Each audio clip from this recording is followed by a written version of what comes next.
So today's video is going to be about how to practice efficiently. It's been requested by so many of you on my Instagram, so I've decided to go forward and make this video for you, and I'm going to give you my top tips about how to have the best, effective practice session. Oh, and before I start, don't forget to subscribe to my YouTube channel because I've wrote down all the ideas that you guys have given me on Instagram, and I'm gonna be making some tutorials on literally each of them. I'm gonna try. So subscribe now so that you don't miss them.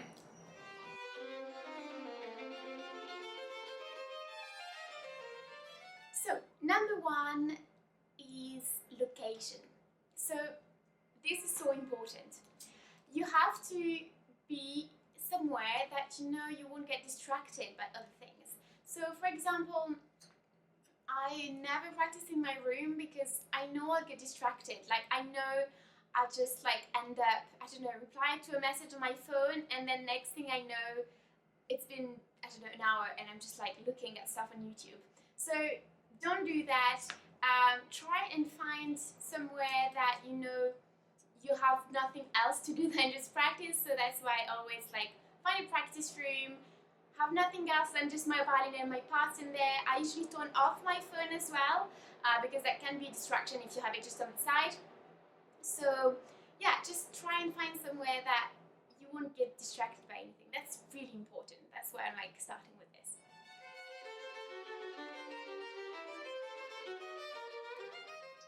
Second point is time. So we all have moments in the day where we feel better, we feel we have more energy, and we feel we can be more efficient. So that's going to be different for everybody. So some people are going to feel like they can achieve more early in the morning. Some people are going to feel like they can achieve more at the end of the day, late at night, whatever.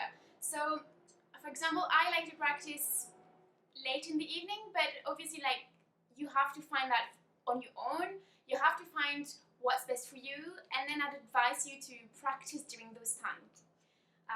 Don't try and practice if you're not a morning person, don't try and make yourself wake up at 6 and be in the practice room at 7, because you're just not going to achieve anything or not much. And so yeah, just try and kind of fit to your body clock.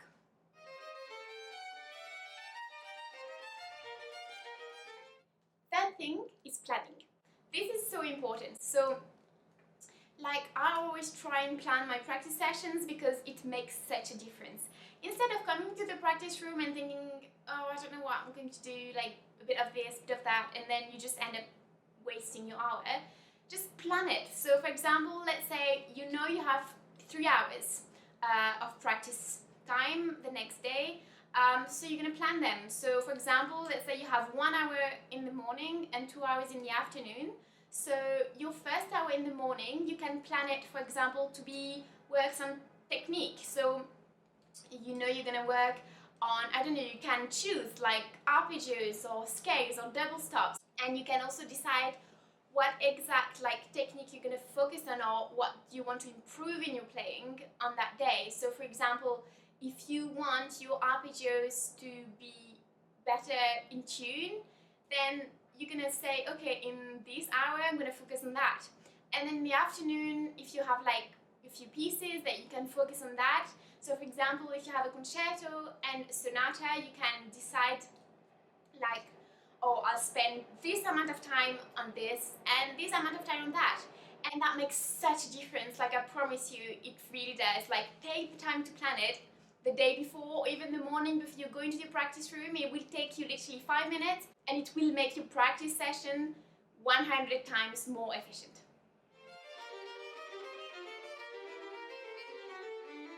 Number 4 is breaks, because we all need them.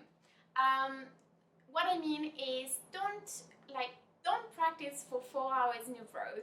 It's really impressive if you can do that, but I wouldn't advise on doing it because first of all, you might hurt yourself, and then secondly, your concentration at the end of these 4 hours will definitely not be as good as it was at the beginning.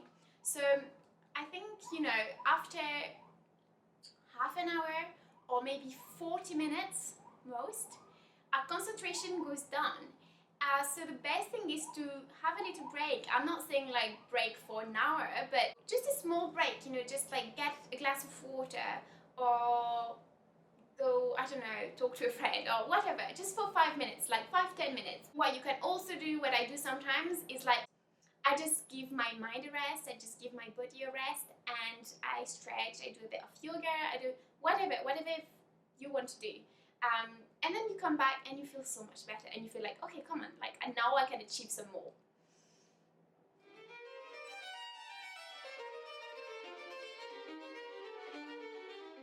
Okay, number 5, last but not least, enjoy yourself. Enjoying yourself whilst you practice makes such a difference. Like, enjoying yourself when you do something makes you better at it straight away. But obviously, with practice, it can be quite hard. I mean, sometimes you might feel like so good about it and like you really want to practice and you feel so happy about it. And then other days you might wake up like, I don't want to do this. Like, this happens to me all the time. And it happens to everybody. Like, we can't be 100% all the time, right? So I've struggled with this issue for a long time and I've finally come up with a solution. So when you're practicing, let's say you're like in your practice room and you've been like practicing a passage for 15 minutes and it's not getting anywhere, like your concentration is not there. Instead of, right, you usually have two solutions, okay? You either A, keep practicing but just get frustrated with yourself because you're not getting anywhere, or B, you stop and like go play with your friends or rest and then you feel guilty about not practicing. So neither of them are great, really.